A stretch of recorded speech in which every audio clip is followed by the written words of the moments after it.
तो यहाँ थे हम।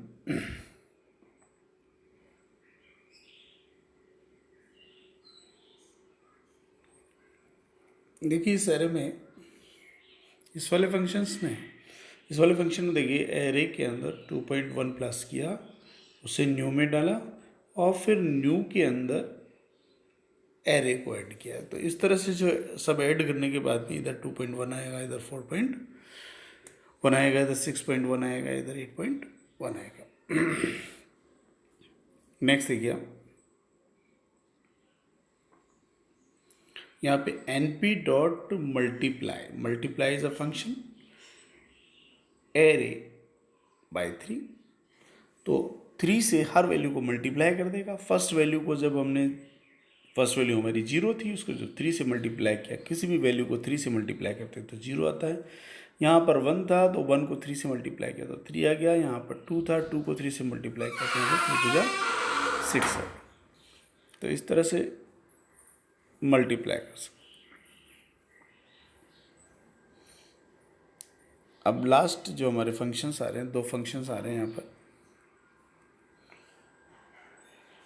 कोवेरियंस और कोरिलेशन।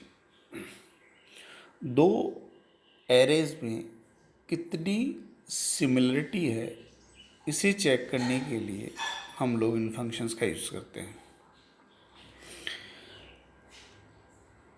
तो कोवेरियंस फंक्शन जब काम में लेना होता है तो हम यहाँ पर सिर्फ ऐसे लिखते हैं np.cov।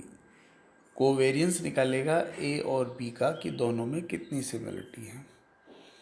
तो दोनों एरेज में जब उसने सिमिलरिटी निकालने की कोशिश की तो इसका देखिए एक बहुत बड़ा फंक्शन होता है। तो हमने पहले भी कहा था कि मैथमेटिकल फंक्शंस पे नहीं जाना है हमें, मैथमेटिकल प्रॉब्लम्स को सॉल्व करने के लिए इसमें फंक्शंस बनाए हुए हैं, वो फंक्शन क्या काम करते हैं उन पे ध्यान देना है। ये कोवेरियंस निकालेगा कि दोनों में कितनी सिमिलरिटी, तो ऑटोमेटिक निकालेगा। देखिए ये इतनी सिमिलरिटी है और माइनस का मतलब है कि यहाँ पे सिमिलरिटी इनमें कम है। तो इस तरह से ये सिमिलरिटी बताता है। अब कोरिलेशन का मीनिंग है यहाँ पर कि 2 एरेज में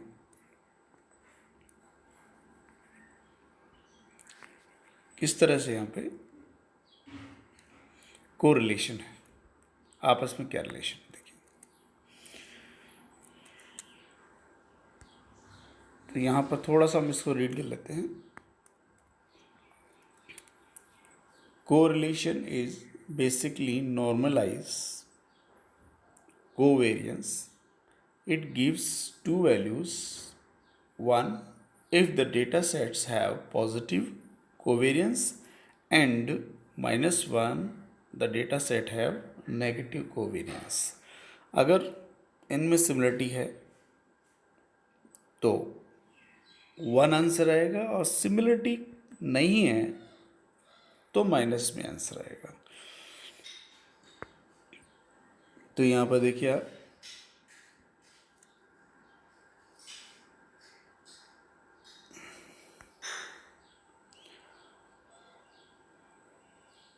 correlation np dot correlation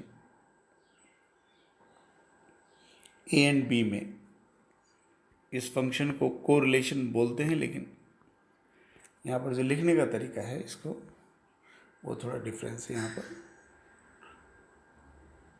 okay, A B का कोरिलेशन निकाला तो अगर इनमें कोरिलेटिविटी बैठती है तो यहाँ पे 1 दिखाया हुआ है और नहीं बैठ रही है तो माइनस में आंसर। जब माइनस में है तो ये कोरिलेशन को नेगेटिव बता रहा है, इसका मतलब कोरिलेशन यहाँ पर नहीं है, और यहाँ पर इसका मतलब कोरिलेशन है। तो इस तरह से ये दोनों फंक्शन काम करते हैं। ओके स्टूडेंट्स, यही इसी के साथ हमारा ये जो चैप्टर है वो ख़त्म है। ये चैप्टर का एंड हो चुका। ठीक है ना? Okay, thank you.